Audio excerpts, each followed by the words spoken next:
ওকে, আমাদের recording on হয়েছে। So আমাদের প্রজেক্টের নাম হলো adventure works. You can see the company profile here, and company profile you can see that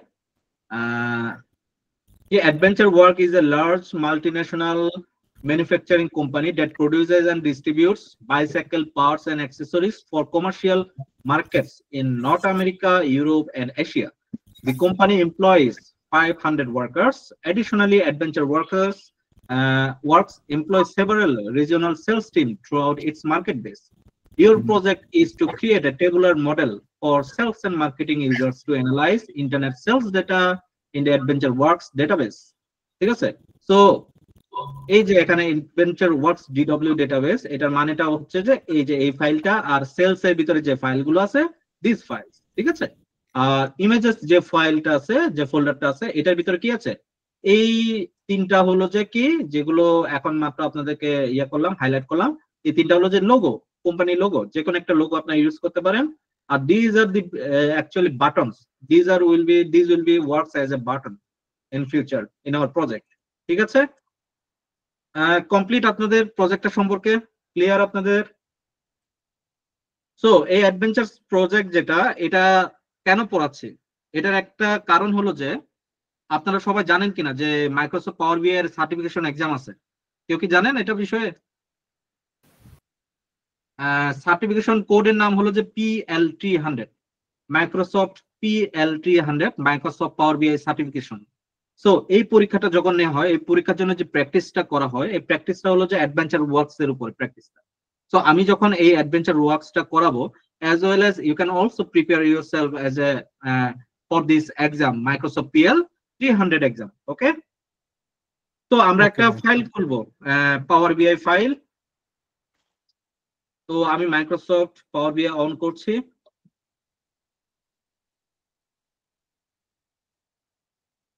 আজকে একটা মজার ঘটনা ঘটছে, একটু আপনাদের সাথে একটু বলি। যে আমার 7টার দিকে একটা ক্লাস ছিল, ওই ইউএস এর ওইখানকার একটা স্টুডেন্টের সাথে আর কি। তো ওই স্টুডেন্ট মাস্টার্স এর স্টুডেন্ট আর কি, সে আমাকে বললো যে ভাইয়া আজকে আমরা পাইথনটা না করি, আমাকে একটু দেখাই দেন যে আসলে আমাকে প্রফেসর একটা লেকচার দিছে, অলমোস্ট 65 পেজের লেকচার।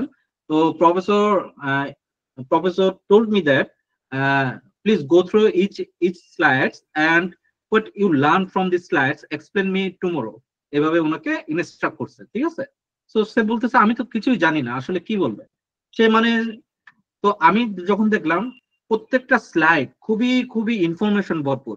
কি কি স্লাইড? ডায়াসকোস্ট্রা অ্যালগরিদম, মানে বিভিন্ন ধরনের অ্যালগরিদম নিয়ে ওইটা সাজানো, এবং গ্রাফিক্যাল অ্যালগরিদম। অনেকে যারা অ্যালগরিদম সাবজেক্টটা নিয়ে পড়াশোনা করেছেন তারা এটা সম্পর্কে বলতে পারবে, যে বিএফএস, ডিএফএস, ডায়াসকোস্ট্রা, ডিসিশন ট্রি, তারপরে ট্রি ম্যাপ, এই ধরনের ইয়েগুলো নিয়ে। তো সে বললো যে ভাই আমি সারা জীবন দেখে আসছি গ্রাফ গুলো হলো যে চার কোণাকার গ্রাফ, এখানে তো কিছু দেখছি বাবল টাইপের গ্রাফ দেখতেছি, তো এগুলো কিভাবে করবো? তখন আমি বললাম যে আসলে ভাই তোমার এডুকেশন লাইফ, তোমাকে এটা কি করতে হবে, তোমাকে এটা বের করতে হবে। তাকে আমি ইউটিউবের কিছু লিঙ্ক দিলাম আর বললাম যে graph is not like that, যে আপনাকে ওই চার কোণাকারই গ্রাফ হইতে হবে। নোট এবং এডজেসেন্ট, এই দুইটা মিলে আহ, এই দুটো মিলে কি আমাদের গ্রাফ হয় নাকি? আমি তো ভুল বললাম নাকি? নোট, গ্রাফ, আমি একটু চেক করি। ইমেজেস, নোড এবং এজ মিলে গ্রাফ হয় অ্যাকচুয়ালি, ঠিক আছে? এই যে এই যে গ্রাফ, ঠিক আছে? তো এই ধরনের গ্রাফ নিয়ে তাকে কাজ করতে বলছে আর কি, ঠিক আছে? তো সে তো মানে খুবই হতাশ, এগুলো কি আসলে গ্রাফ? সে কনফিউজ, এগুলো এগুলো যে গ্রাফ সে বুঝতে পারতেছে না। তো তাকে বুঝাইলাম যে একটা নোট, সিঙ্গেল একটা নোট দিয়েও একটা গ্রাফ ভিজুয়ালাইজ করা যায়, ঠিক আছে? না হলে কি, না হলে আমাদের বিল্ডিং কি আর্কিটেকচার হইতো না? বিল্ডিং এর ভিতরে কি ক্ষুদ্র ক্ষুদ্র কোণা, তাই না? সিমেন্ট সিমেন্ট কি অনেকগুলা কোণা, আর বালু কোণা কি একটা বালু কোণা, অনেকগুলা বালু কোণা দিয়ে তো একটা বালুর বস্তা হয়েছে, তাই না? ঠিক এরকম আর কি, ঠিক আছে? তো একটা নোট দিয়েও কিন্তু গ্রাফ হয়। তো আমি তাকে যখন এটা বললাম সে খুবই অবাক হয়ে গেল। সে বললো যে ভাইয়া আপনি কি আমাকে এই বিষয়টা পড়াইতে পারবেন? আমি মনে মনে বলতেই যে তুমি আমার হায়ার করলা পাইথন শেখানোর জন্য, ডাটা সায়েন্স শেখানোর জন্য, আর্টিফিশিয়াল ইন্টেলিজেন্স শেখানোর জন্য, তুমি আমাকে এখন আবার ডাইভার্ট করতেছো তোমার এডুকেশন ব্যাকগ্রাউন্ডের দিকে। যেটাখানে আমার কোনো এক্সপিরিয়েন্স নাই। মানে আমি পড়াইতে পারবো, আমাকে শিখে আমাকে তখন কি করতে হবে, তার থেকে বেশি আমাকে সময় দিতে হবে। তো পরে আমি বললাম যে না, এটা এটা তোমারই ব্যাপার, তুমি এটা কিভাবে শিখবা তোমার ব্যাপার। তবে তাকে আমি মেটেরিয়াল দিছি। আহ আমরা যখন গ্রাজুয়েশন সময় যেরকম পড়াশোনা করি, হ্যাঁ, পড়াশোনার আগে আমরা অনেক ইউটিউব ভিডিও দেখতাম, কারণ টিচাররা যখন ভালোভাবে পড়াইতে পারে না বা টিচারের এক্সপ্লেনেশন যখন আমি বুঝতে পারি না, তখন কি আমাদের একমাত্র ইয়ে কি ইউটিউব, তাই না? তো আমি ইউটিউব থেকে ওই জিনিসগুলো দেখে আমি যে যাদের মেন্টর, যাদের ভিডিওগুলো সবসময় দেখতাম, তাদেরগুলো দেখলাম। তো সে আবার ইন্ডিয়ান ল্যাঙ্গুয়েজ ভালো বুঝতে পারে, তো তাকে বললাম যে ইন্ডিয়ান যে গেট স্মেশার আছে তার ভিডিও আছে, আব্দুল বারি স্যার আছে, তাদের ভিডিও গুলো দেখার জন্য। তো সে আশা করি পারবে, আশা করি। তো মানে এতটাই হঠাৎ ডিপ্রেসে চলে গেছিল, মানে লিটারেলি তার মুখটা দেখার মতো ছিল আর কি। মানে সে স্লাইড গুলো দেখে ভয় পেয়ে গেছে, যে 65টা স্লাইড, তাকে বলছে আগামীকাল দেখে নিয়ে আসার জন্য। মানে এরকম 45টা স্লাইডে মাত্র 4 থেকে 5টা ছিল, সে সুডো কোড জানে না, এই ধরনের একটা অবস্থা আর কি। তো আমি মনে মনে চিন্তা করতেছি সে যে একজন বিএসসি ছিল না মাস্টার্স এর, এমএসসি ইন আর্টিফিশিয়াল ইন্টেলিজেন্স। তো আমি মনে মনে বলতেছি যে সে তো ইউএসএ থেকে ব্যাচেলর ডিগ্রি করছে। আমি মনে মনে বলতেছি যে ব্যাচেলর ডিগ্রি ইউএসএ থেকে করে সিএসসি ফেলছে। থেকে মাস্টার মানে সিএসসি থেকে ব্যাচেলার্স কোর্সে পরে তো এই হ্যাঁ সাবজেক্টে মাস্টার্স করতে পারছে, তাই না? তো বিএসসি করার সময় তো অ্যালগরিদমস পড়ার কথা, তাই না? এটা বেসিক না? হ্যাঁ হ্যাঁ হ্যাঁ। তো সে হলো যে তার সাবজেক্টটা, তার ডিগ্রিটা মোস্ট প্রবাবলি ছিল বিটেক ইন টেকনোলজি টাইপের কিছু একটা ছিল, ইনফরমেশন টেকনোলজি ছিল, হোললি সিএসি না, ইনফরমেশন টেকনোলজি বা এমআইএস, মানে এমআইএস টাইপের কিছু ছিল আর কি। ঠিক আছে, তো সেই জন্য একটু তার হয়তো বা অসুবিধা হয়েছিল। Okay, get back to our works. ঠিক আছে, আমরা আমাদের কাজে ফিরে আসি। ওকে, আমরা এখন ডাটা এক্সট্রাক্ট করব। তো আমাদের এখানে কি, ডাটা দুইভাবে এক্সট্রাক্ট করা যায়, সিএসভি এবং এক্সেল দুটোর ক্ষেত্রে সেম ফর্মুলা খাটবে। ঠিক আছে, কি বিষয়, যে আমরা ডাটাকে একটা একটা করে এক্সট্রাক্ট করতে পারি, আবার মাল্টিপল একসাথে এক্সট্রাক্ট করতে পারি। একসাথে যখন এক্সট্রাক্ট করব তখন কি ফোল্ডার, ঠিক আছে, ফোল্ডার ইউজ করতে পারি। ঠিক আছে, তো আমি তখনই ফোল্ডার ইউজ করি যখন আমি ফোল্ডারের ভিতর যখন সেম ক্যাটাগরির ফাইল থাকে। ঠিক আছে, এগুলো প্রত্যেকটাই সেম ক্যাটাগরির ফাইল। আবার চাইলে আলাদা আলাদা ফাইলও মানে আপনি ইয়ে করতে পারবেন, কোনো অসুবিধা নেই। ঠিক আছে, তো আপনাকে তখন সিলেক্ট করে দিতে হবে কোনটা কোনটা আপনি একসাথে করবেন। ঠিক আছে, তখন একসাথে করলে একটা অসুবিধা হয় ফোল্ডারের ক্ষেত্রে। সে ধরেন যে আমি এটাকে কপি করলাম, ঠিক আছে, আমি আগে ফোল্ডারটা কোটিংটাই দেখে আপনাদের, এটা কিন্তু এই তিনটা থেকে আলাদা, তাই না? তো একটা জিনিস দেখেন যে আমি পাওয়ার বিআই যখন গেট ডেটা দিয়ে, আচ্ছা এটা কি সবগুলো কি একরকম সিএসবি? ওকে, গেট ডেটা দিয়ে আমি আগে ফোল্ডারটা নিব, হ্যাঁ, মোর দিয়ে মোরে যাব, গেট ডেটা সেকশন। ঠিক আছে, গেট ডেটায় ঠিক আছে, এখান থেকে মোরে যাব, ফাইল অপশনে যাব, দেখেন এখানে ফোল্ডার অপশন আছে, আমি কানেক্ট করে দিচ্ছি। ওকে, কানেকশনে আমি দেখবো যে আসলে উম এটা কই, downloads, data and business analytics, page 5, power বিআই,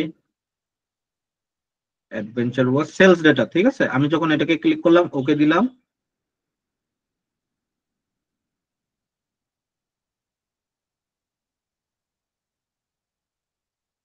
এইভাবে আসে। এখন এটাকে এই ধরনের কি আমি কি লাস্ট ক্লাসে দেখেছিলাম এই ধরনের কিছু দেখা নাই, তাই না? তো যখন এই সাথে সবগুলো কিন্তু একসাথে আসতেছে, এখন যখন ট্রান্সফর্মে দিবেন দেখেন কি অবস্থা হয়।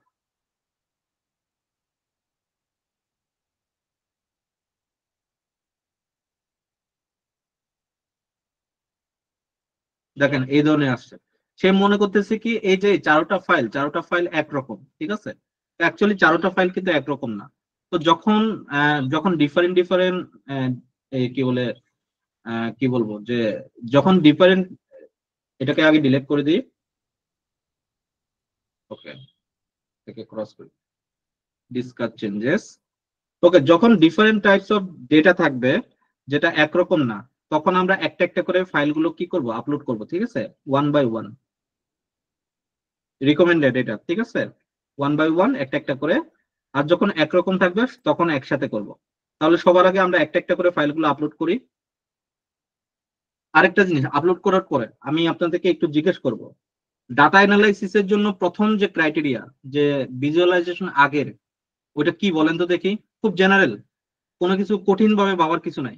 কেউ একটু বলেন।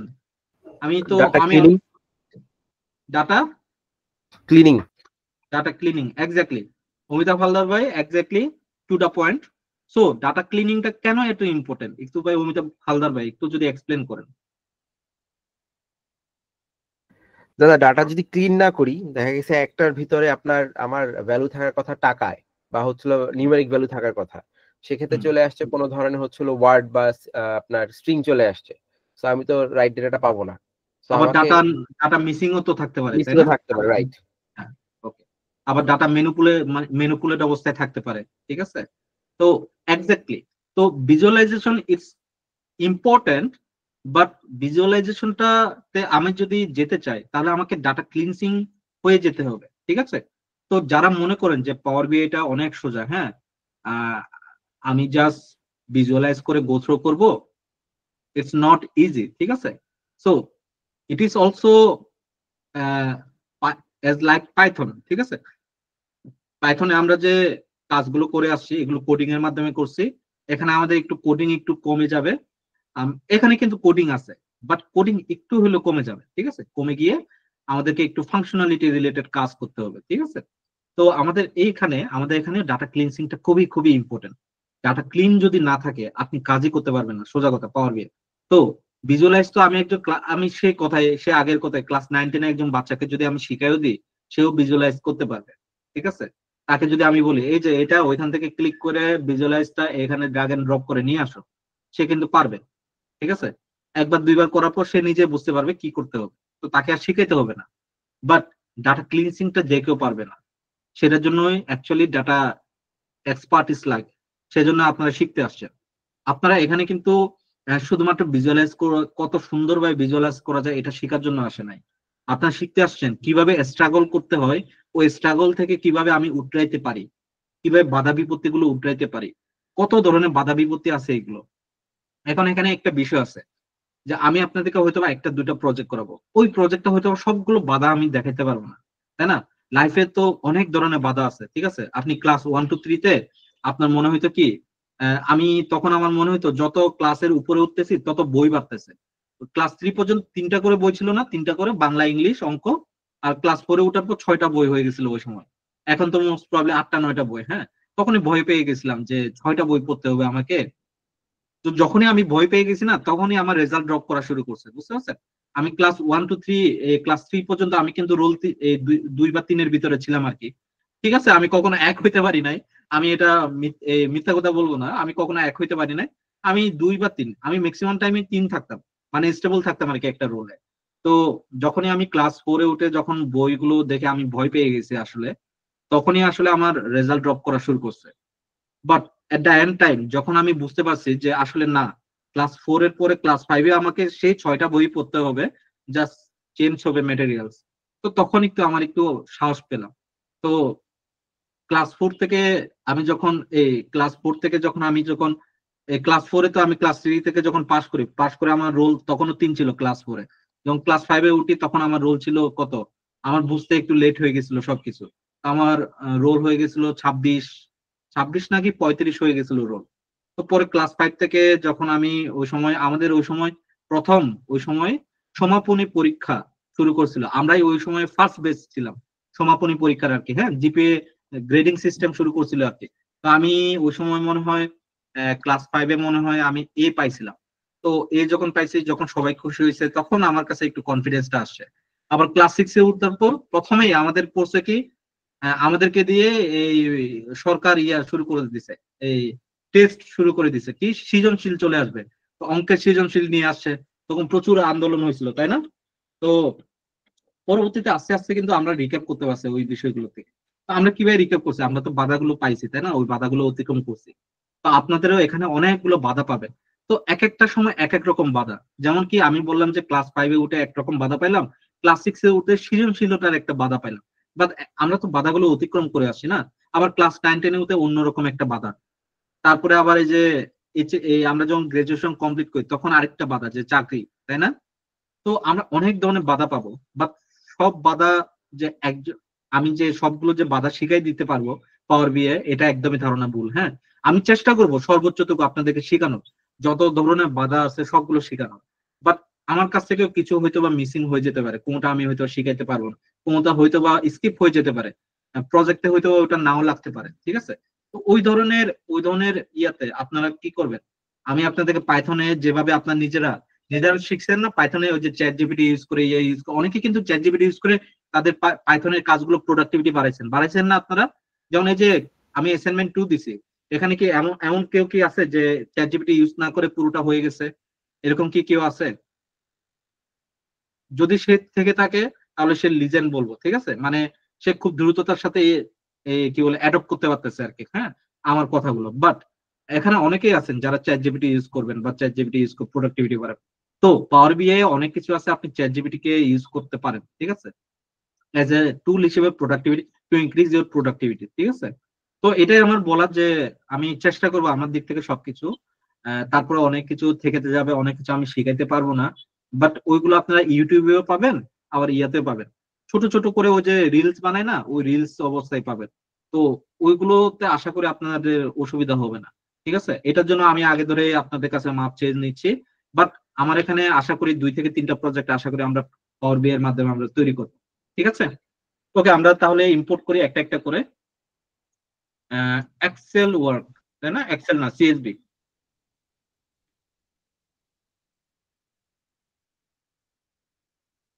প্রথমটা ছিল কাস্টমার লুকআপ। তো আমাকে কি করতে হবে এখানে বলেন তো দেখি, এরপরে আমি কোন অপশনে যাব?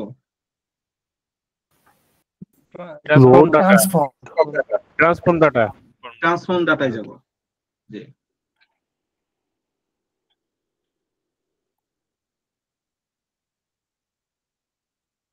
এখন দেখেন আমি কি আসছি, ট্রান্সফর্মে আসছি। বাট আমি কিন্তু এখনো কিন্তু নতুন ডেটা সেট নিয়ে আসতে পারবো। এই যে নিউ সোর্সে যাব, এখান থেকে আমি মোরে যাব, এখান থেকে আমি কিন্তু মাল্টিপল ফাইল কিন্তু এখান থেকে পাবো। তার মানে আমাকে যে বারবার ওখানে গিয়ে যে এই যে পিছনে গিয়ে যে ব্যাক করতে হবে, ব্যাক করে যে ওইখান থেকেই নিতে হবে, হোম পেজ থেকে, দ্যাট ডাজন্ট মিনস দ্যাট, ঠিক আছে? তো এখান থেকে আপনার নিতে পারবো, আমি এখান থেকে নিচ্ছি, ঠিক আছে? Calendar lookup.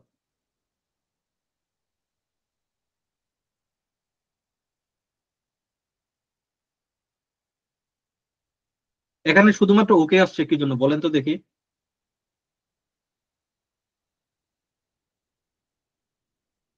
কেউ কি বলতে পারবেন এখানে কেন শুধুমাত্র ইয়ে আসছে?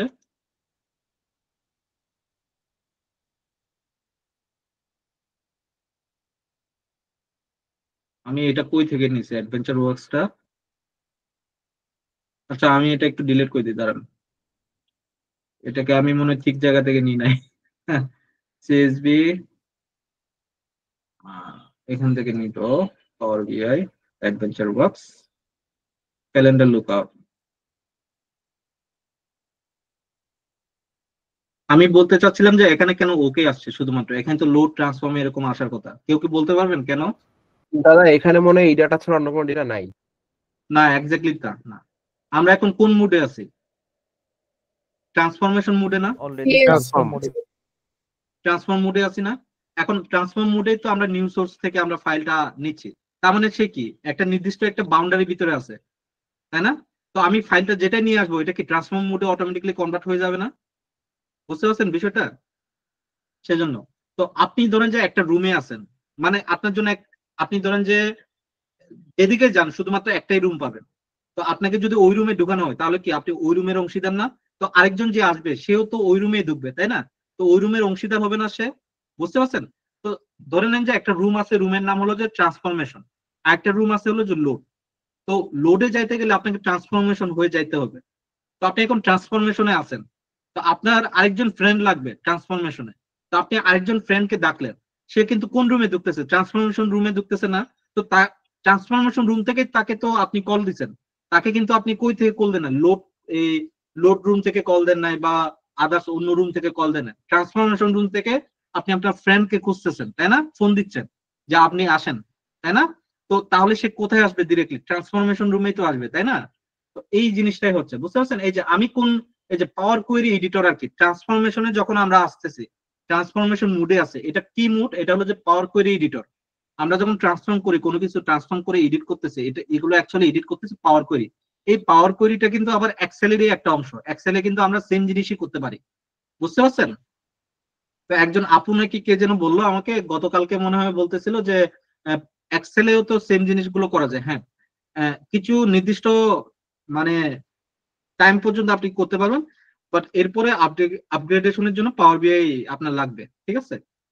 তো আমরা এখন ট্রান্সফরমেশন মোডে আছি, যেখান থেকে আমি যদি নিউ সোর্সে যাই করি না কেন, আমার যে ফাইলগুলো আসতেছে এগুলো কিন্তু এখনো লোড হয় নাই, ঠিক আছে? লোড করতে হবে, কি ক্লোজ এন্ড অ্যাপ্লাই গিয়ে লোড করতে হবে না? তো এগুলো এখনো লোড হয় না। হ্যাঁ, তো এগুলো ট্রান্সফরমেশন মোডে আছে, সেজন্য অটোমেটিক্যালি আমি যেহেতু ট্রান্সফরমেশন মোডে থাকা অবস্থায় কোনো কিছুকে আমি কল করতেছি, ঠিক আছে, তখন কি হচ্ছে, অটোমেটিক্যালি মানে ওই ট্রান্সফরমেশন মোডে চলে যাচ্ছে। ক্লিয়ার বিষয়টা আপনাদের? এই যে এখানে দেখেন ট্রান্সফরমেশন মোড দেখাচ্ছে। ওকে,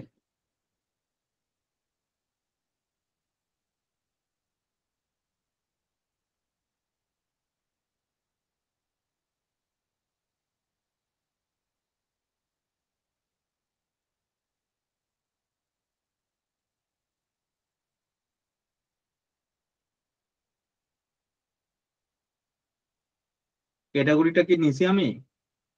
1 2 3 4 প্রোডাক্ট ক্যাটাগরিজটা নিছি, প্রোডাক্ট সাব ক্যাটাগরিটা নিন। আবার অনেকেই আছেন, ঠিক আছে, আমি যে লোড করতেছি, লোড করাটা সোজা, তো অনেকে করে কি যে এটা কিন্তু সিএসভি ফাইল কিনা এক্সেল ফাইল এটা কিন্তু দেখে না, তো তারা ডিরেক্টলি ওই যে নিউ সোর্সে গিয়ে এক্সেল ফাইল কল করে, বাট এক্সেল ফাইল খুঁজে পায় না। কিন্তু আমি যে ফাইলটা দিছি এটা কিন্তু সিএসভি ফাইল। আপনাদেরকে কিন্তু বলছি কিভাবে এক্সটেনশনটা অন করতে হয়। তো কেউ যদি না জানেন তাহলে কেউ একটু সাপোর্টে কল দিবেন, বা আপনারা একটু বলবেন যে ভাই আমি বুঝতে পারতেছি না কি, তাহলে আমি হয়তো আপনাদেরকে বলে দিব যদি সময় পাই। এই যে দেখেন আমার এটা কিন্তু সিএসভি ফাইল, সেজন্য সিএসভি। আমার এটা যদি এক্সেল হইতো তাহলে কিন্তু এক্সেল নিতাম, বুঝতে পারছেন বিষয়টা? আমি সেজন্য সিএসভি নিচ্ছি। প্রোডাক্ট সাব ক্যাটাগরিজ, এরপরে হলো যে রিটার্নস ডেটা।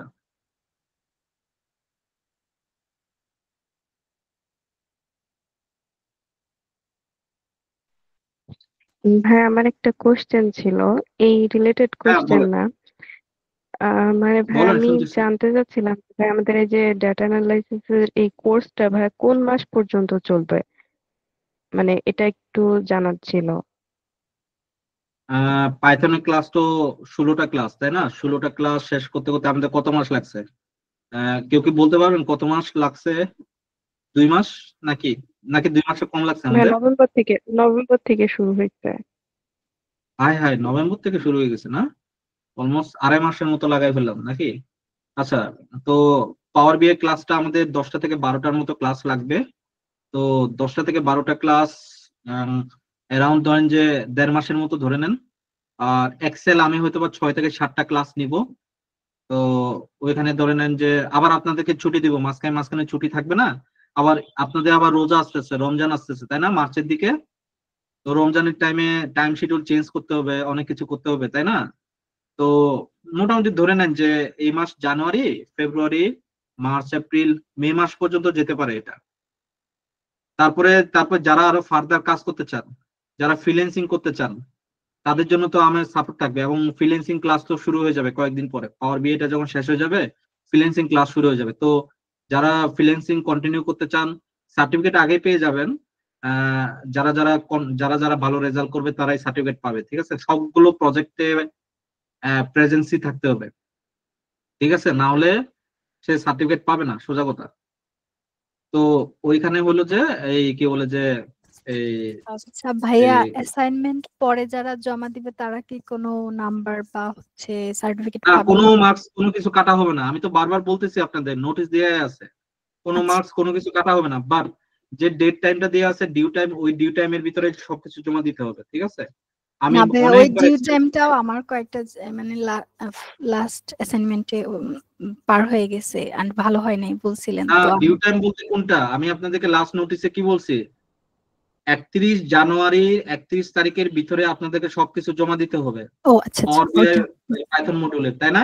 আচ্ছা তো আচ্ছা এর ভিতরে ভাইয়া। জমা দিলে তো আমি কোনো হ্যাঁ কিছু হ্যাঁ হ্যাঁ, কাটবো এই না, বুঝে, ওকে ওকে ভাইয়া। ঠিক আছে? তো আমাদের মোটামুটি মে মাস পর্যন্ত যাবে। আর আমরা যারা একেবারে ফ্রিল্যান্সিং এ কাজ করব, এবং কাজ পেতে পেতে আরো 2 মাসের মতো তো সময় লাগতে পারে। আবার আমাদের কি বলে আমাদের গিগ প্রোফাইল সাজাইতে হবে না? আমাদেরকে গিগ প্রোফাইল সাজাইতে হবে, এসইও করতে হবে, তো ছোটখাটো কিছু এসইও শিখাইতে হবে আপনাদেরকে, যারা পারেন না তাদেরকে। তো এইগুলোতে তো একটু সময়, যারা চাইবেন তাদেরকে আমি সময় দিব, ঠিক আছে? তো তখন হয়তো বা একটু সময় কমে আসবে, সপ্তাহে একদিন হয়তো বা সময় দিব, বাট আমরা এই কাজগুলো করব, ঠিক আছে? তো যারা থাকতে চান, ইভেন যদি 6 জনে থাকতে চান, 6 জনকে নিয়ে আমরা বিল করব একটা, ধরেন যে হাই পারফরমেন্স টিম একটা বিল করব, ঠিক আছে? তো ধরেন যে কোনো সময় সে একটা প্রজেক্ট পেয়ে গেলো, তো সে প্রজেক্টটা সে নিজে করতে পারতেছে না, সে কিন্তু আমাদের সাপোর্টে কল দিবে, আমরা সবাই মিলে ওই গ্রুপে ওইটা হেল্প করার ট্রাই করবো ওনাকে, ঠিক আছে? তো তখন কিন্তু হইতে পারে যে একটু সমস্যা হইতে পারে, যে অনেকে আবার লোভী, ঠিক আছে? আমি এরকম দেখছি যে অনেকে আবার একটু লোভ করে, টাকা পয়সা লোভ করে, ঠিক আছে? $10 ভাই, $10 মানে $10 কাজ, ধরেন যে সে লোভ করতেছে, ঠিক আছে? যে ভাই আমি $10 5 জনের সাথে কাজ করছি, 5 জনকে কি আমি দিব $2 করে? কারণ যদি আপনি যদি না দিতে চান তাহলে তো ওরা কাজ করবে না, তাই না? আপনার যতই সে ফ্রেন্ড হোক, তাই না? সে তো আপনাকে সে আপনাকে ঠিক আছে কাজ করে দিছে, বাট সে তো পরের বার আর আপনাকে কাজ করে দিবে না ফ্রিতে, আপনাকে হয়তো প্রথমটা করে দিছে। তো এবার আপনি যতক্ষণ না পর্যন্ত ওই লেভেলে এক্সপার্টিস হচ্ছে না, ততক্ষণ পর্যন্ত আপনি হেল্প নেন না, সমস্যা কই, তাই না? তো ওই যে ওইরকম আর কি, ঠিক আছে? তো একটু একটু আপনি যদি প্রথম লিডটা পান, তাহলে আপনাকে যারা হেল্প করবে, ঠিক আছে, যারা আদার, ধরেন যে আসমিন ভাই আছে, ঠিক আছে? আসমিন ভাই একটা প্রজেক্ট পাইলো, সে ওই প্রজেক্টে পুরোটা কমপ্লিট করতে পারতেছে না, ঠিক আছে?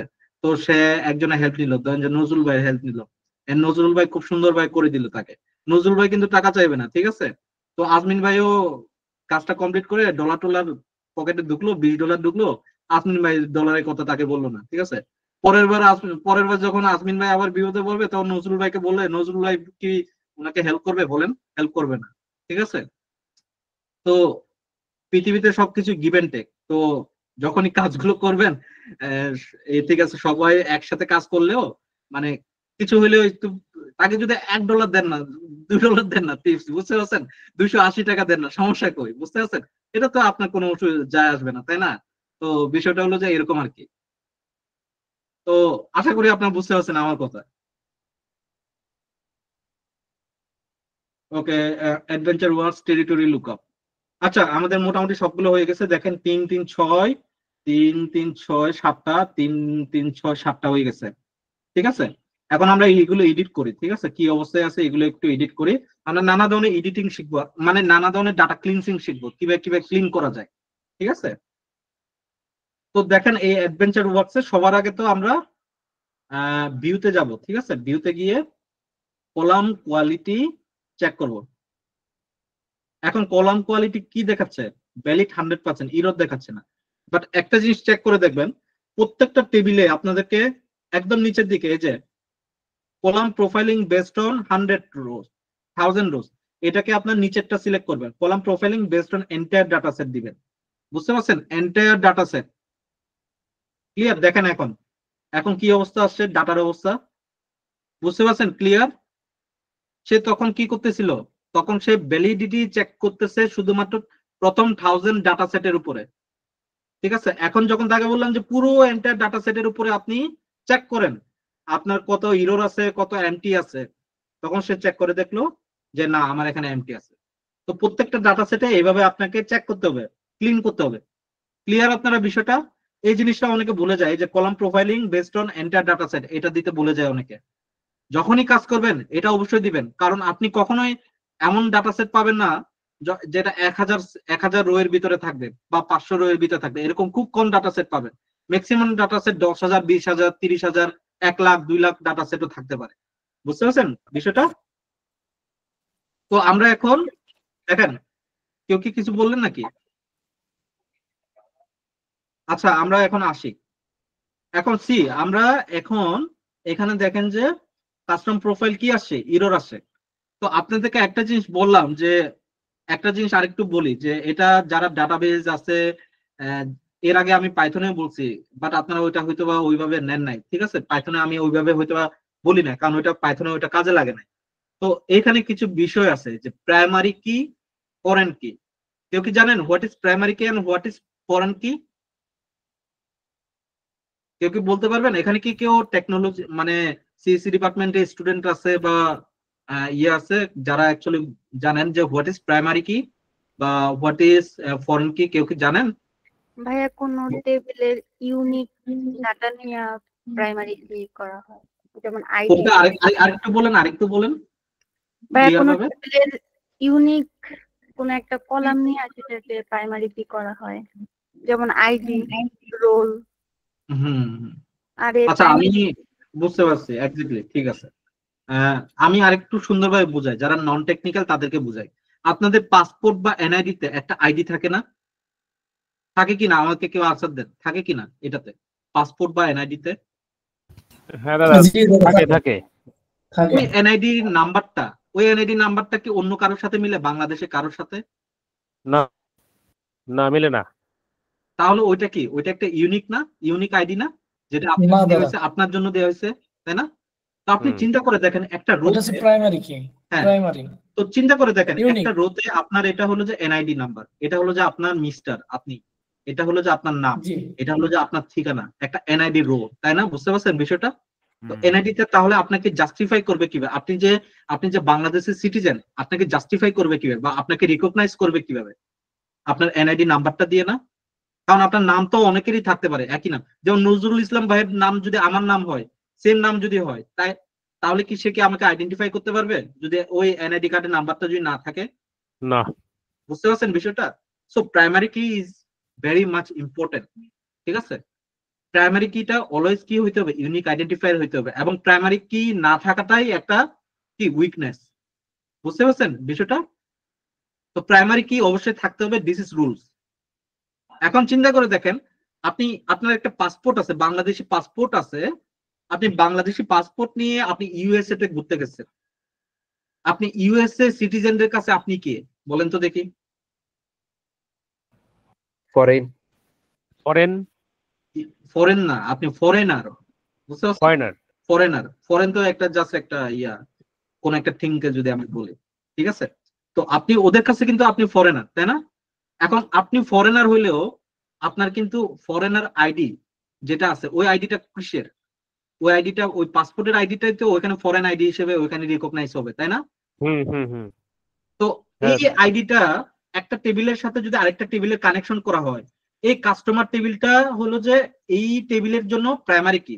এখন এই কাস্টমার কিটা যদি অন্য কোনো টেবিলে যায় তাহলে কি হবে? এটা ফরেন কি। বুঝতে পারছেন? কারণ কি আপনাদের সাথে রিলেশন করে দিবে। বুঝতে পারছেন বিষয়টা? যেমন এই যে বউ জামাই, ধরেন যে তানবীর ইসলাম, সে বিয়ে করলো ধরেন যে ময়ূরী হককে বিয়ে করলো, তার নাম কি কি বলে মিসেস ময়ূরী ইসলাম হবে না? লাস্টের কি নামটা চেঞ্জ হয়ে যায় না? বুঝতে পারছেন বিষয়টা? তো কি কানেকশন না, ইসলামটা দিয়ে কানেকশন করা হচ্ছে তাদেরকে, মিসেস ময়ূরী ইসলাম, তাই না? বিষয়টা বুঝতে পারছেন? ঠিক এখানেও সেম জিনিসটাই করতেছে। তো রিয়েল ওয়ার্ল্ডে আমরা যাই কিছু করি, আপনারা কোনো কিছু মনে করেন না যে এগুলো হুদায় হুদায় আসছে, ঠিক আছে? আপনারা রিয়েল লাইফে আমরা যে কাজগুলো করতেছি এগুলো কিন্তু এখানে ইমপ্লিমেন্ট করা হচ্ছে, জাস্ট এগুলোকে লজিক্যালি বিল্ড করা।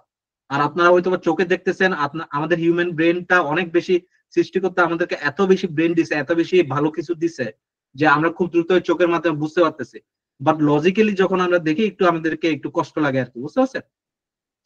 ওকে, আমরা আসি তাহলে একটু আমাদের ইয়েতে আসি। তাহলে এই প্রাইমারি কিটা আমাদের common profiling based on entire data set যখন দিলাম তখন আমার এখানে ইরর আসছে। এখন প্রাইমারি কিতে যদি ইরর আসে তাহলে আমি কি করব? কেউ কি বলতে পারবেন কি করব?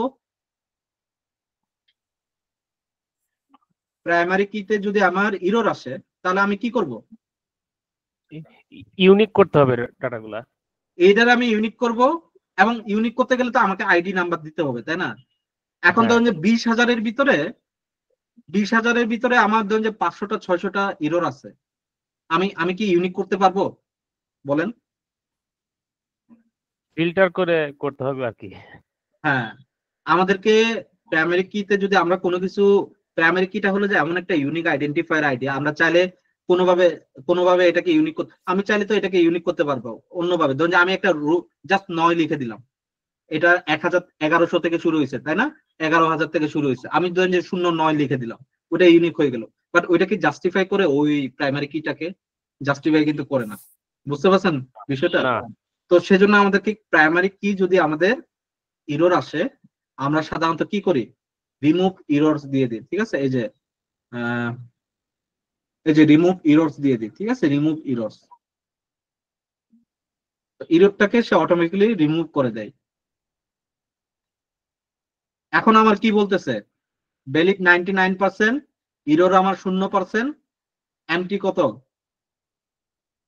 1% লেস, তাই না? 1%, হ্যাঁ। আমার এই এমটি গুলোকেও তো সরাইতে হবে, কারণ এমটি থাকলেও হবে না।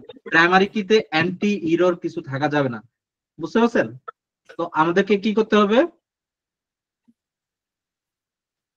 এই যে এখানে রিমুভ এমটি সেকশন আছে না। আচ্ছা, আমি রিমুভ এরর করছি কি, কলামের উপরে ক্লিক করছি, ঠিক আছে? কলামের মাঝখানে ক্লিক করে রিমুভ এররটাকে ক্লিক করছি, ঠিক আছে? আর আমি যখন রিমুভ এই এমটি ভ্যালু রিমুভ করতেছি, তখন কি এই যে কোনাকুনি যেটা আছে এটার উপর ক্লিক করতেছি, রিমুভ এমটি, ঠিক আছে? ক্লিয়ার? আমি ক্লিক করলাম। দুইটার মধ্যেই কোনো পার্থক্য আছে? হ্যাঁ, পার্থক্য আছে। রিমুভ এরর বলতে ধরেন যে একটা হলো যে নাল ভ্যালু, একদমই কিছু নাই ওখানে, বুঝতে পারছেন, ব্ল্যাঙ্ক।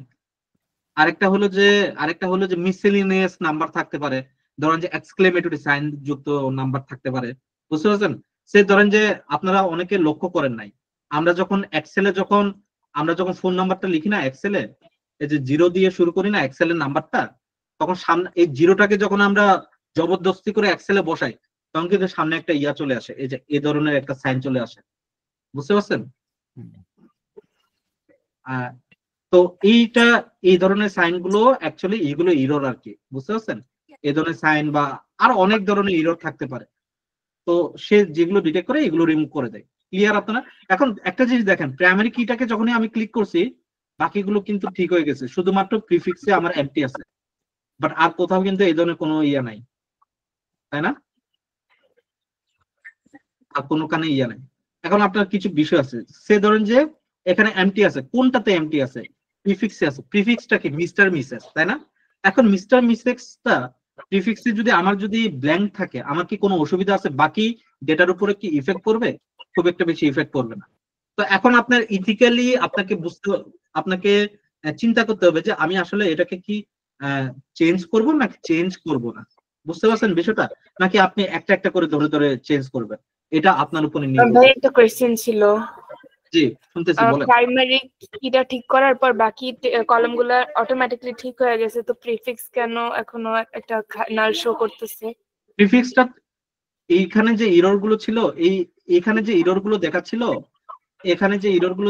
এই এরর গুলো হতে পারে যে সেম রো এর এরর ছিল। প্রাইমারি কি এর যে রো নাম্বারের এররটা ছিল, যেমন 6 নাম্বার রোতে যদি এররটা থাকে, হতে পারে যে এখানে ফার্স্ট নাম্বার বা এখানে যে কলাম টলাম এগুলোতেও সেম রোটা ছিল, সেম রোতে এরর ছিল, বা এখানে এররের কারণে এই সাইডে এরর দেখাচ্ছিল, বুঝতে পারছেন বিষয়টা? তো আমি যেহেতু এখানে এররটাকে রিমুভ করে দিছি, ওই পুরো রোটাকে রিমুভ হয়ে গেছে, ব্ল্যাঙ্ক পুরো রোটাই রিমুভ হয়ে গেছে, তাহলে ওই রোটাকে কি কোনোভাবে ইফেক্ট করবে ওইটার উপর? ওটা তো পুরোটাই ডিলিট হয়ে গেছে, তাই না? অনেকটা ওই ধরনের না বিষয়টা, সেজন্য আর কি। ওকে, আমরা এখন আসি। এখন যদি আপনার কাছে একটা মোটিভেশন বা যদি আপনার কাছে একটা অর্ডার আসে যে না, আপনার প্রিফিক্সে যদি কিছু না থাকে, আপনাকে নট অ্যাপ্লিকেবল বা নট নেসেসারি এই ধরনের কিছু এখানে লেখা থাকতে হবে, বা এখানে আরো কি লেখা থাকে, আননোন কিছু লেখা থাকতে পারে, যে ওখানে আপনি বলে দিচ্ছে যে ওইখানে আননোন লেখা যেন থাকে, ঠিক আছে? ওইখানে যেন আননোন লেখা থাকে। এখন আমরা কিভাবে বুঝবো যে ওইখানে আননোন লেখা? আমরা সবগুলোতে কিভাবে একসাথে আননোন লেখা রিপ্লেস করব? তার মানে কি রিপ্লেস করা, তাই না? নাল ভ্যালু, ব্ল্যাঙ্ক ভ্যালুর উপরে রিপ্লেস করা, ঠিক আছে? তো আমরা তাহলে কি যাব? এই প্রিফিক্সে যাব, এই যে এখানে যে এরো সাইনটা আছে, এই এরো সাইনে কি এটা না, এখানে না, রাইট ক্লিক করব এটার উপরে, মাঝখানে রাইট ক্লিক করব, দেখেন রিপ্লেস ভ্যালুস, তাই না? রিপ্লেস ভ্যালুস, আমি রিপ্লেস ভ্যালুসে গেলাম, একটা পপ আপ হয়ে আসলো। এখন নাল ভ্যালুতে কি? নাল ভ্যালু মানে কি কেউ কি বলতে পারবেন? What is null value? Blank. Blank, তার মানে কি আমার ভ্যালু টু ফাইন্ডে কি কিছু দিতে হবে? না, দেয়া লাগবে না, কিছু দিতে হবে না। তাহলে আমি এটা যদি খালি থাকে তাহলে রিপ্লেস উইথ কি দিব? আননোন দিব, তাই না? আননোন দিলাম। আননোন বানান কি ঠিক আছে? কেউ কি বলতে পারবেন? KNOWN হবে। ঠিক আছে দাদা, KNOWN। KNOWN এরকম? জি জি, দান আমি আরেকবার শিওর হইনি। হ্যাঁ শিওর ভাই, শিওর। হ্যাঁ হ্যাঁ, ঠিক আছে ঠিক আছে, ওকে। তো আমি এখানে কি দিলাম, আননোন দিলাম। এখন ওকে দিয়ে দিই। অলরেডি রিপ্লেস হয়ে গেছে, দেখেন এই যে আননোন চলে আসছে, তাই না? বিষয়টা দেখতে ক্লিয়ার না বিষয়টা? এর আগে আমরা পাইথনে এই ধরনের কিছু করছিলাম না, রিপ্লেস করছিলাম না ভ্যালুগুলোকে, ওখানে কত কিছু করতে হইতো। ভাইয়া এই যে আপনার এই আচ্ছা এমটিটা আমরা যখন করলাম রিপ্লেস করলাম, এই পাশাপাশি ছিল এমটি রিপ্লেস এররটাও ছিল, তো আমরা কি ওটা রিপ্লেস করতে পারবো রিপ্লেস এররটাকেও? বাট প্রাইমারি কিতে এরর থাকা মানে কি মেজর এরর। এখন এটাকে আপনার প্রাইমারি কিটাকে কি প্রাইমারি কি হওয়ার একটাই শর্ত, কি হতে হবে, ইউনিক আইডেন্টিফায়ার হইতে হবে, তাই না? তো এটাকে যখন রিপ্লেস করবেন, প্রত্যেকটা থেকে রিপ্লেস ভ্যালুজ মানে কি পুরোটাকে যতগুলো এরর আছে সবগুলোকে একসাথে রিপ্লেস করবে সে। তখন কি আপনার কি মনে হয় আপনি ইউনিক আইডেন্টিফায়ার করতে পারবেন ওইটাকে? বুঝতে পারছেন আমার কথাটা? সেজন্য ঠিক আছে, ক্লিয়ার। এখন আমরা আসি। ভাই আরেকটা কোশ্চেন ছিল, হ্যাঁ মানে এখানে তো নিউমেরিক্যালের ক্ষেত্রেও কি আমরা আননোন দিয়ে রিপ্লেস করে দিব নাকি জাস্ট স্ট্রিং এর ক্ষেত্রে? এখানে যদি ব্ল্যাঙ্ক আছে, সাধারণত যেগুলো ব্ল্যাঙ্ক আছে এগুলোতে আপনি 0 দিয়ে দেন, বা এগুলোতে আপনি একটা নাম্বার দিয়ে দেন 1.0 এই ধরনের কিছু, বা এইগুলো যেগুলো আছে এগুলো মিন ভ্যালু বের করে যে এটা হবে ওইটাকে আপনি ইয়া করে দেন। বুঝতে পারছেন বিষয়টা? হ্যাঁ। আচ্ছা ভাইয়া, জি আমি একটু ইন্টারাপ্ট করলাম। আচ্ছা, হ্যাঁ, কোনো আমরা সমস্যা নেই। সাপোজ মনে করেন যখন আপনার হলো গিয়ে ডাটাবেস কানেক্ট করব, হ্যাঁ, যখন এই রিমুভ করব নালগুলা, ওইটা কি ডাটাবেস থেকে রিমুভ হয়ে যাবে না না নাকি না, ডাটাবেস থেকে রিমুভ হবে না, এইখান থেকে হবে না? হ্যাঁ, আমি যে এখন যে রিমুভ গুলো করলাম না, এগুলো কিন্তু এক্সেলে কিন্তু আপডেট হচ্ছে না। বুঝতে পারছেন বিষয়টা? এক্সেলে কিন্তু যেরকম আছে এরকম থেকে যাচ্ছে। আচ্ছা আচ্ছা, বুঝতে পারছি, ওইটাই ঠিক আছে। ওকে, আমরা এখন আসি। এখন ফার্স্ট নেম লাস্ট নেম আছে, আমরা বাংলাদেশে কি কখনো এভাবে লিখি ফার্স্ট নেম লাস্ট নেম আলাদা ভাবে? আমরা সবগুলো একসাথে লিখি, তাই না? এরকমই তো হয়। তো এখন যদি আপনাকে ইনস্ট্রাকশন দেয়, যে আপনার বস যদি বলে যে I don't want to separately mention the first name last name, I want to merge these two columns and rename this column name is as a name only or full name, আপনি করতে পারবেন না? করতে পারবেন তো? তো কি করতে হবে? আমরা শিফট বা কলাম যে কোনো একটা দিয়ে আমরা দুটো কলামকে, আমি কলাম দিয়েও এটাকে দুটোকে একসাথে সিলেক্ট করতে পারি, অথবা সিলেক্ট দিয়েও আমি সিলেক্ট বলতে শিফট দিয়েও আমি কি করতে পারি, দুটোকে সিলেক্ট করতে পারি। ক্লিয়ার? শিফট এবং এই কি বলে কন্ট্রোল, এই দুটো দিয়ে আমি কি দুটো কলামকে বা মাল্টিপল কলামকে আমি সিলেক্ট করতে পারি একসাথে। ঠিক আছে? তো এখন আমি এই দুটোকে যখন রাইট ক্লিক করব, মার্জ কলাম অপশন আসছে না? মার্জ কলাম, হ্যাঁ দাদা, মার্জ কলামে ক্লিক করলাম।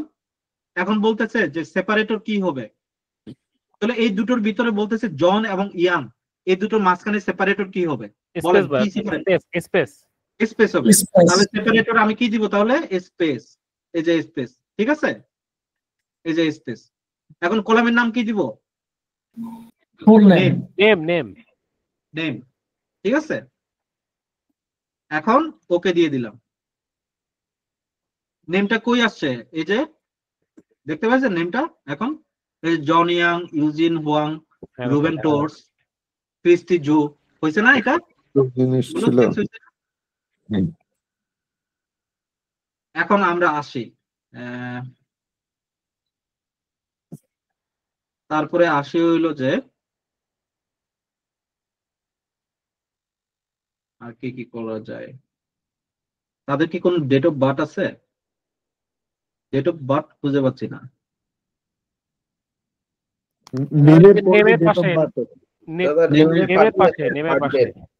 আচ্ছা, date of birth.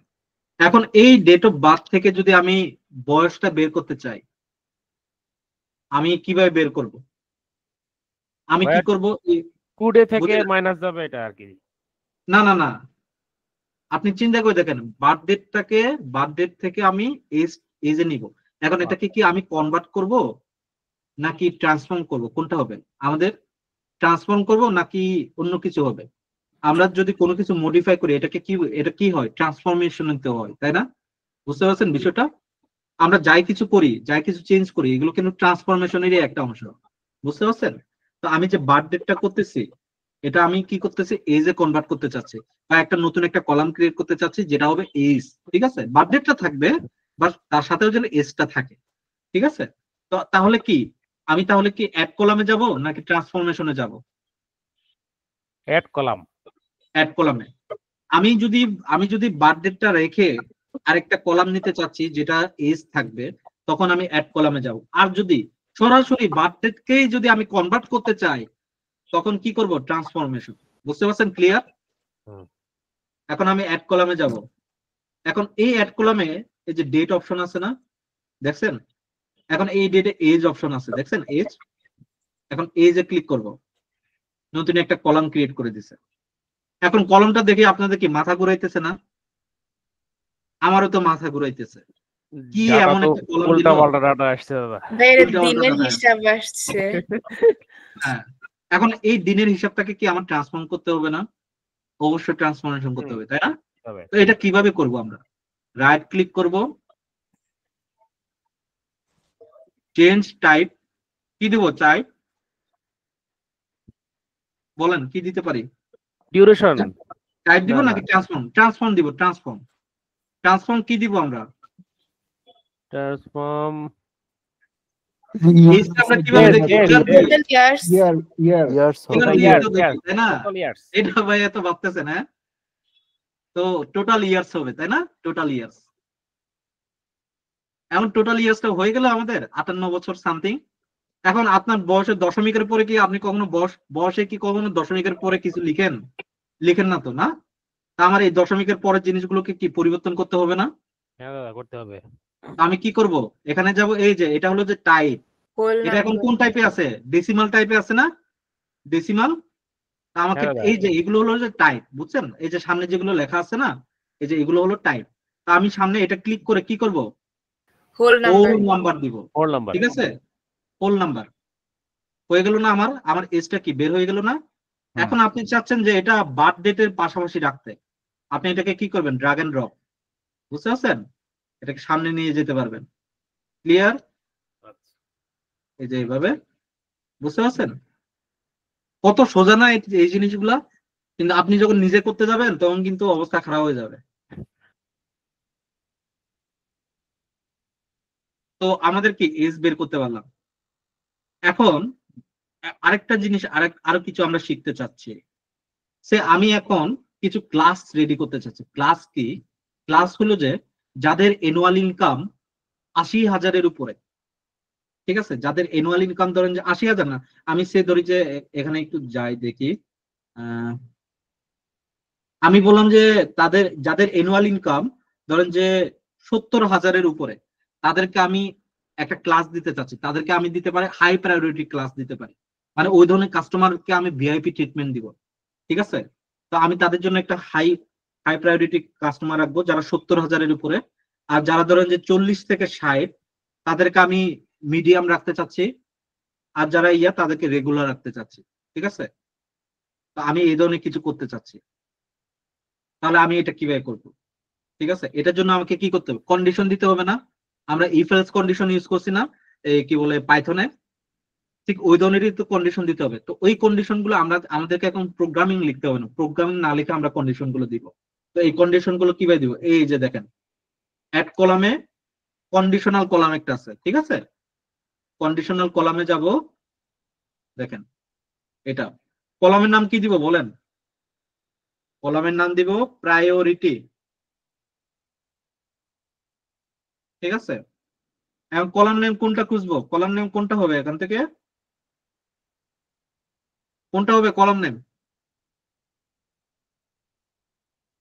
Annual income. Annual income হবে। Annual income. অপারেটর কি হবে? is greater than is greater than or equal to. Exactly, is greater than or equal to. কত দিতে চাচ্ছি? 70,000। আউটপুট কি দিবে? হাই প্রায়োরিটি, হাই লেখা থাকবে, ঠিক আছে? তারপর অ্যাড ক্লজ, মজার বিষয় দেখেন, এই যে ইফ, এটা কি এলস ইফ, বুঝতে পারছেন? অ্যানুয়াল ইনকাম ইজ কি হবে greater than or equal to কত 40,000। 50,000 রাখি, ঠিক আছে? 50,000 থেকে শুরু হবে এটা। এদেরকে কি দিব? এদেরকে আমি মিডিয়াম। মিড না, যেহেতু ওরা হলো যে হাই, এদেরকে আমি রাখতে পারি কি যে হ্যাঁ এদের আচ্ছা ঠিক আছে এটাকে মিড রাখি, ঠিক আছে? মিড। মিড। আরেকটা কন্ডিশন কি হইতে পারে? Annual income is greater or equal.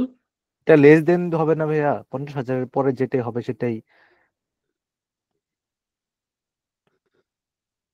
Greater or equal 0 দিয়ে দিলাম, তাহলে তো কন্ডিশন মিট করলোই না, একই কথাই তো হলো হ্যাঁ নাকি? হ্যাঁ high mid is greater than 0 income কি 0 হবে? বুঝি নাই। ইনকাম কি এখানে 0 হবে?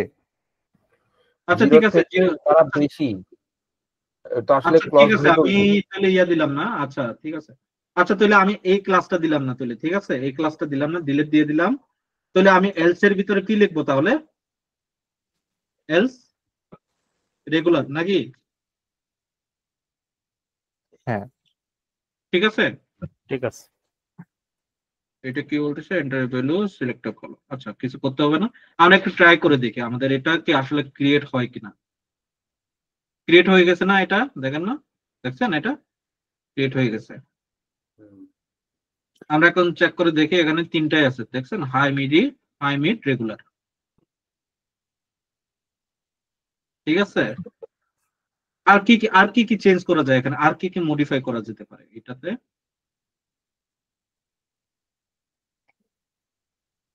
ভাই প্রিফিক্স আর ফুল নেম একসাথে করে দিব? প্রিফিক্স এর ফুল নেম বলতে কি? ও প্রিফিক্স এর ফুল নেম, হ্যাঁ তখন একটা সমস্যা হবে। এই যে আলেকজান্ড্রো ব্যাট লেখা আছে, আননোন আলেকজান্ড্রো ব্যাট লেখা থাকবে, বুঝতে পারছেন? তখন একটা অসুবিধা হবে। বাট এটা কিন্তু গুড আইডিয়া।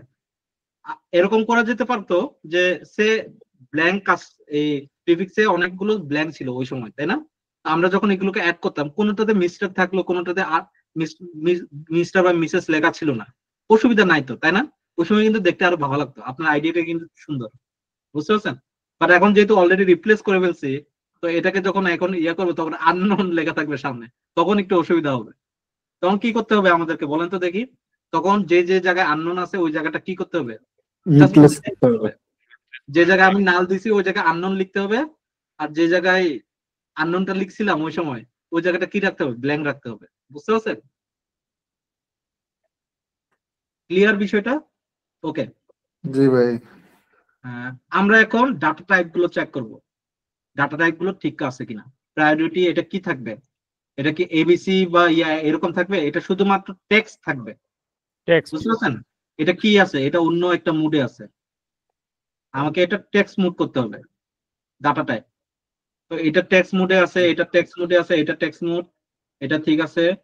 টোটাল চিলড্রেনটা নাম্বার ফরম্যাটে আছে। এনুয়াল ইনকাম এটা একটা কি? এটা একটা অ্যাকাউন্টিং নাম্বার না, হিসাব বিজ্ঞানের নাম্বার না, এনুয়াল ইনকাম। তো এটাকে কি করতে হবে আমাদেরকে? ফিক্স ডেসিমাল নাম্বার রাখতে হবে। Decimal number, fix decimal number, যেদিকে আমার ডলার সাইনটা থাকবে। ডলার সাইনটা দিয়ে বোঝাচ্ছে হলো যে এটা একটা অ্যাকাউন্টিং নাম্বার আর কি, ফিক্স ডেসিমাল নাম্বার, যেখানে দশমিকের পর দুইটা সংখ্যাই ফিক্স থাকবে। আচ্ছা আরেকটা বিষয় আছে, যে জিনিসটা হলো যে আপনার এখানে অনেকগুলো কাস্টমার আছে, তাদের অনেকগুলো ইমেল আছে, তাদের অনেকগুলো প্রফেশনাল ইমেল আছে। ওই ইমেলের থ্রুতে আপনি বের করতে পারবেন না তারা কোন কোম্পানির লোক, কিভাবে বের করবেন? তারা কোন কোম্পানিতে জব করে, এগুলো সব প্রাইভেট কোম্পানির নাম না, তাই না? আপনি কিভাবে এটাকে বের করবেন যে তারা কোন কোম্পানির ডোমেন? স্প্লিট করবেন, ঠিক আছে? ইমেল থেকে যখন @এর পরে যে জিনিসটা থাকবে এটাকে যখন স্প্লিট করবেন তখন কি হবে? ওদের ডোমেনটা বের হয়ে যাবে। যেমন আমার ইউনিভার্সিটিতে আমার ইমেল অ্যাড্রেস কি ছিল? আমার ইউনিভার্সিটি ইমেল অ্যাড্রেস এই যে এটা হলো আমার ইমেল অ্যাড্রেস, joydhan@nub.edu.bd। এখন @এর পরে যেটা আমি যখন এটাকে স্প্লিট করবো এর পরের অংশটা, তখন কি আমি কোথায় চাকরি করি এটা বের হয়ে যাবে না? বিষয়টা বুঝতে পারছেন? হ্যাঁ, তো আমাদের তাহলে কি করতে হবে? স্প্লিট করতে হবে ইমেল অ্যাড্রেস থেকে। তো আমি এই জিনিসটা শিখাই। তাহলে আমরা কিভাবে স্প্লিট করব? অ্যাড কলামের ভিতরে স্প্লিটের অপশন আছে, নাকি এখানে রাইট ক্লিক করে এখানে স্প্লিটের, এই যে এখানে স্প্লিটের অপশন আছে, ঠিক আছে, স্প্লিট কলাম। এখন স্প্লিট কলাম কি দিব, বাই ডেলিমিটার নাকি number of character, number of position, কি দিব? বাই ডিলিমিটার। বাই ডিলিমিটার। বাই ডিলিমিটার। এখন পপ আপ হয়ে আসলো, ডিলিমিটারটা কি এট দ্য রেট থাকবে নাকি কি থাকবে? এট দ্য রেট থাকবে। এখন আমি কোনটা নিতে চাচ্ছি, লেফটেরটা, এট দ্য রেটের লেফটেরটা নাকি রাইটেরটা? রাইটেরটা। নাকি ইচ ওকারেন্স অফ দি ডিলিমিটার, যখন এট দ্য রেট কয়টা আছে? এট দ্য রেট একটা আছে, সেজন্য আমার কি দিছে, ইচ ওকারেন্স অফ দি ডিলিমিটার, ঠিক আছে। তো এখন আমাকে কি করতে হবে, কোড অপারেটর নাম, ঠিক আছে, স্প্লিট ইউজিং স্পেশাল ক্যারেক্টার, না কোড ক্যারেক্টার, আচ্ছা ঠিক আছে। আমি নাম দিছি কি জন্য, যখনই স্প্লিট করবে তখনই সামনে একটা এই ধরনের কিছু একটা সাইন দিত, সেজন্য আমি নাম দিয়ে দিছি, বুঝতে পারছেন? তো যখনই এট দ্য রেট পাবে ওই জায়গাটিতে সে স্প্লিট করে দিবে। অ্যাডভান্স অপশনে দেখি column, number of columns to split, আচ্ছা এটা আমার লাগবে না, ওকে আমি এখন দেখি ওকে করে দিই। কলামের নাম কি আসবে, কলাম আসবে, ইমেল অ্যাড্রেস 2 আসছে, বুঝতে পারছেন? বুঝতে পারছেন বিষয়টা? এখন এখান থেকে কি আমি কোম্পানির ইয়েটা খুঁজে পাচ্ছি না, বিষয়টা বুঝতে পারছেন?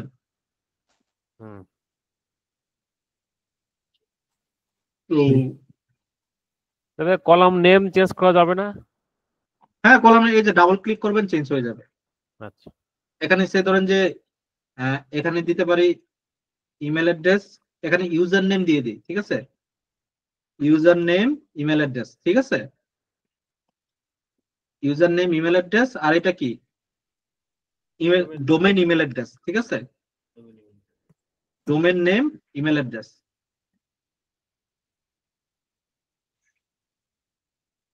ঠিক আছে। এটা দিয়ে কিন্তু প্রিসাইসলি আপনি বুঝতে পারতেছেন যে কোনটা কিসের কাজ, তাই না? ভাইয়া স্প্লিট করাতে কি আগেরটা চলে গিয়ে দুইটা আসছে নাকি আগেরটা? হ্যাঁ, আগেরটা চলে গিয়ে দুইটা আসছে। এখানে দাঁড়ান,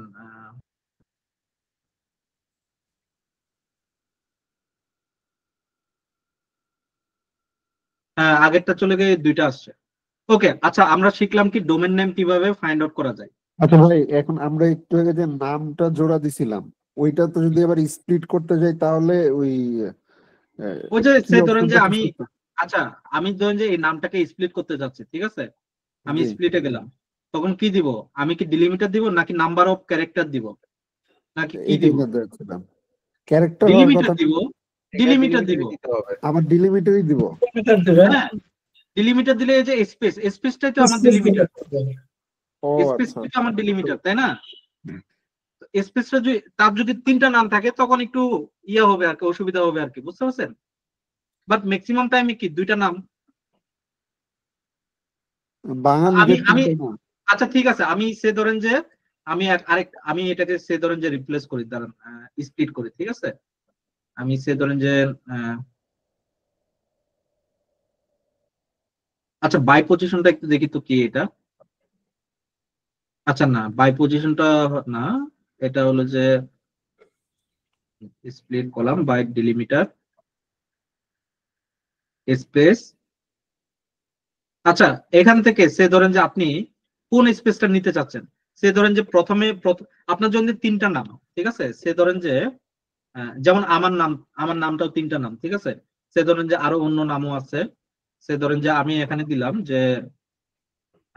দিলাম যে হাসিবুল হক মজুমদার বা হাসিবুল হক রায়হান, ঠিক আছে। এখন এখানে কয়টা স্পেস, 2টা স্পেস। এখন আপনি কি করবেন, আপনি সামনের 2টা যদি একসাথে রাখতে চান তাহলে এই স্পেসটাকে ধরে করতে হবে। তাহলে এই স্পেসটা আপনার কি লেফট মোস্ট স্পেস নাকি রাইট মোস্ট স্পেস, কোন স্পেস এটা? রাইট মোস্ট ডিলিমিটার না এটা? এটা রাইট মোস্ট। জি ঠিক আছে, বুঝতে পারছেন বিষয়টা? বুঝতে পারছি। রাইট মোস্ট ডিলিমিটারটা তখন ইউজ করবেন। আর যদি চান যে না আমি হক রায়হানকে একসাথে রাখতে চাচ্ছি, এই সাইডে সামনের স্পেসটা ধরে সে কাজ করবে, তখন কি করবেন, লেফট মোস্ট ডিলিমিটার। ক্লিয়ার বিষয়টা? এখন সে ধরেন যে আমি চেঞ্জ করে দিই, আমি চেঞ্জ করে দিচ্ছি, আমি এখানে নাম দিয়ে দিচ্ছি, ঠিক আছে, অ্যাডভান্স অপশনে দেখি, ওকে আমি নাম দিয়ে দিচ্ছি, ঠিক আছে, ওকে দিয়ে দিই। চেঞ্জ হয়ে গেছে না? এই যে বুঝতে পারছেন, যাদের 3টা নাম তাদের কিন্তু এই সাইডে দেখানোর কথা। 3টা নাম ওয়ালা কি আছে? সবগুলো মনে হয় 2টা নাম।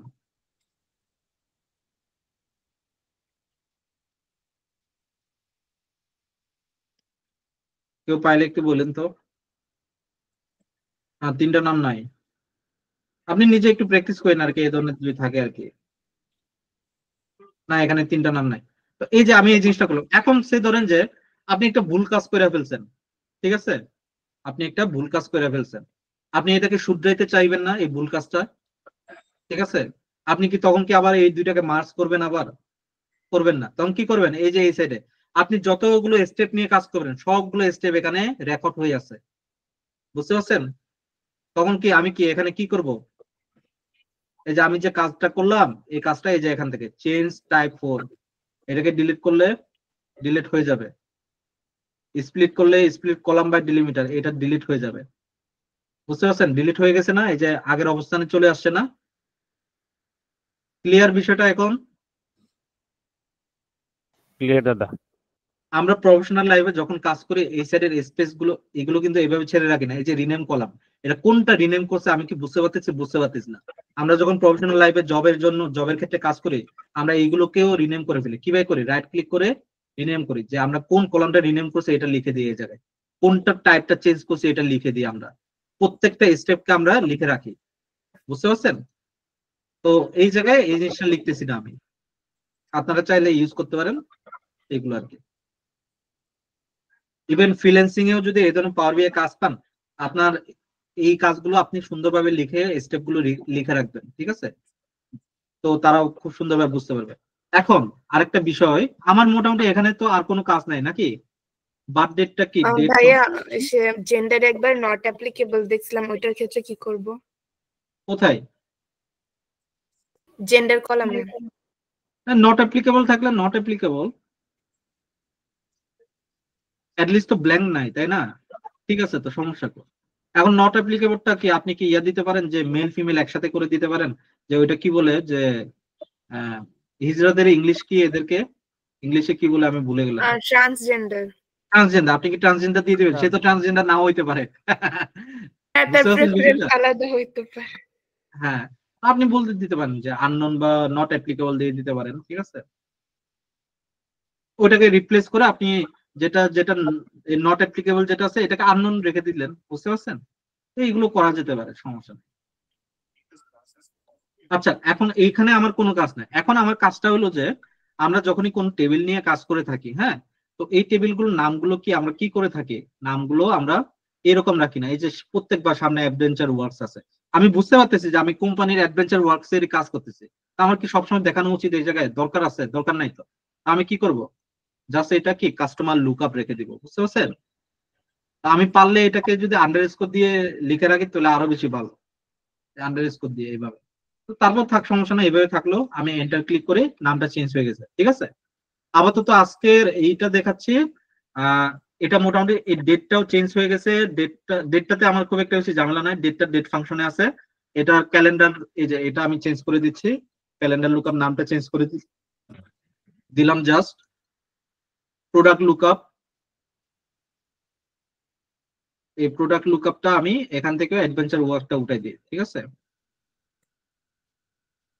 প্রোডাক্ট লুকআপ থেকে অ্যাডভেঞ্চার ওয়ার্কটা উঠে দিলাম। এখন প্রোডাক্ট কি, এখানে আমি এই যে এখানে 1000 প্রোফাইল, এই যে এটা আমি চেক করে দেখতেছি, ঠিক আছে?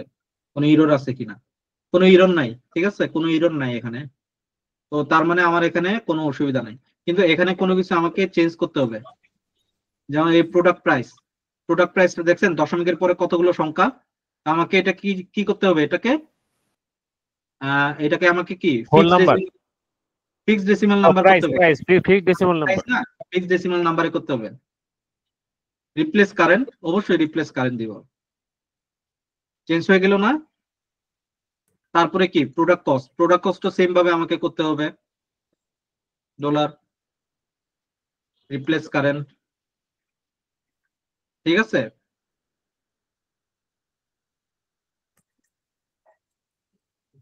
এগুলো সব ঠিক আছে। এটা নাম্বার, এটা এবিসি, এটা এবিসি, এগুলো সব ঠিক আছে। এখন আমরা এটাতে আসি। এটাকে একটা ক্যাটাগরি নেম, এটা ক্ষেত্রে ঠিক আছে।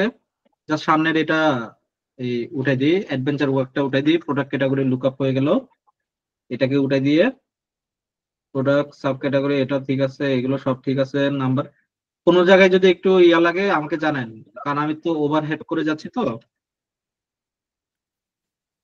এগুলোতে খুব একটা বেশি ইয়া নাই। আচ্ছা আমি 1000টা আছে, এটাকে এন্টার ডাটা সেট করি, স্টিল বলতেছে কোনো এরর নাই, সবকিছু ঠিকঠাক আছে, তাহলে ঠিক আছে। আমি তাহলে নিচে যাই, আমি নামটা চেঞ্জ করে দিই, অ্যাডভেঞ্চার ওয়ার্ক থেকে রিটার্ন ডাটা দিয়ে দিই। আর এখানে কি রিটার্ন ডেট ঠিক আছে, টেরিটরি কি ঠিক আছে, প্রোডাক্ট কিটাও ঠিক আছে, রিটার্ন কোয়ান্টিটিটাও ঠিক আছে। ওকে, তাহলে আমার লাস্ট ওয়ান এটাও ঠিক আছে, অ্যাডভেঞ্চার ওয়ার্কস।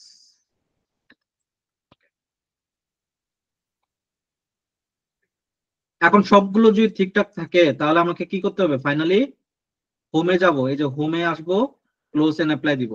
ঠিক আছে, ক্লোজ এন্ড অ্যাপ্লাই আমি ক্লিক করে দিলাম। পাওয়ার বিআইটা কই, পাওয়ার বিআইটা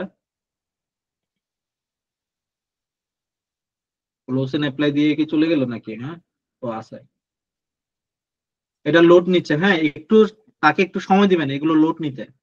আবার আমার যেরকম সময় লাগতেছে আপনারও যে সেম সময় লাগবে এরকম না, অনেকের কম্পিউটার ফাস্ট, আমার আসলে প্রসেসরটা একটু ছোট, মানে অনেক লো কনফিগারেশনের ইয়া তো, কোর i3 8 জেনারেশন নাকি 9 জেনারেশন, তো সেজন্য প্রসেসরটা লোড নিতে একটু অসুবিধা করতেছে আর কি, লোড নিতে একটু সময়। এটা এমনিতে একটু সময় নেয় দাদা। নরমালি অনেকের পিসিতে আবার খুব ফাস্ট, বুঝতে পারছেন? আমার যেটা ধরেন যে অনেক সময় 2 মিনিট লাগতেছে, এটা অনেকের কাছে 50 সেকেন্ডে হয়ে যাচ্ছে। আমার এখানে আবার দেখেন এমবি টেমবি ইয়া করে, অনেকের এখানে খুব দ্রুততার সাথে হয়ে যায়, এই জিনিসগুলো চেক করে। ওকে, হয়ে গেছে, এখন লোড হয়ে গেছে। তবে এটা যেহেতু লোড হয়েছে, এই ফাইলটাকে আমি সেভ করে রাখি। হ্যাঁ, এটাকে তো সেভ করে রাখতে হবে না? তো এটাকে আমি আগে সেভ করে নিই। এই যে কন্ট্রোল এস ক্লিক করলাম, এই যে বললো যে কোথায়, এই যে ডট এক্সটেনশন কি PBIX, এটাকে আমি এখানে না, আমি অন্য অপশনে অন্য জায়গায় সেভ করতে চাচ্ছি। ওই আমি ব্রাউজ করবো, এই যে ব্রাউজ দিস ফাইলস, আমি কোথায় ব্রাউজ দিস ডিভাইস, এখানে আমি কোথায় রাখতে চাচ্ছি, বেস 5 এর পাওয়ার বিআই অ্যাডভেঞ্চার ওয়ার্কস এইখানে রাখতে চাচ্ছি আমি। ফাইলের নাম দিব অ্যাডভেঞ্চার ওয়ার্কস। ঠিক আছে, সেভ দিয়ে দিলাম, ফাইলটা সেভ হয়ে গেল। কন্ট্রোল এস দিয়ে আরেকবার সেভ দিলাম, এখানে ডাটাগুলো সব চলে আসছে না? আজকের আমরা বাকিগুলো দেখবো না, আমরা আরেকটা জিনিস দেখবো। এটা কি, ওটা কি দেখার সময় পাবো 10 মিনিটের ভিতর, নাকি আজকের এখানে রেখে দিই? আজকের এখানে রেখে দিই নাকি? ঠিক আছে। এটাকে আমি কই দিব মনে আছে তো, কোথায় এটাকে আপলোড দিব বলছি? কেউ একটু বলেন তাহলে, কেউ একটু এক্সপ্লেন বলেন কোথায় আমি এটাকে আপলোড দিব। প্রজেক্ট পাওয়ার বিআই এটাতে আমি ড্রাইভের যে লিংকটা দিছি ওই লিংকের ভিতরে এটা পেয়ে যাবেন, এখনই আপলোড দিয়ে দিচ্ছি, বুঝতে পারছেন? আপনাদেরকে দেখাই এটা কোথায় থাকবে। ড্রাইভ, ক্লাসরুমে যাই। কারো কি কোনো কোয়েশ্চেন আছে, কিছু বুঝেন নাই বা ইয়ে করেন না এই ধরনের?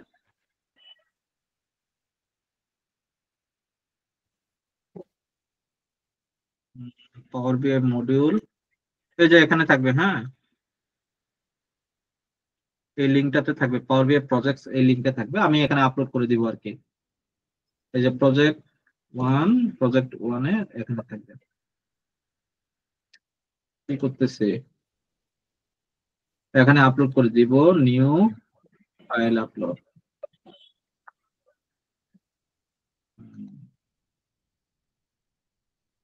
পাওয়ার বিআই অ্যাডভেঞ্চার ওয়ার্কস, এই যে ফাইলটা এখানে আপলোড করে দিচ্ছি। ঠিক আছে, এই যে আপলোড হয়ে গেছে, ফাইলটা অ্যাক্সেস করতে পারবেন আপনারা। কারো কি কোনো কোয়েশ্চেন আছে? নাহলে আমি রেকর্ডিংটা বন্ধ করে দিচ্ছি।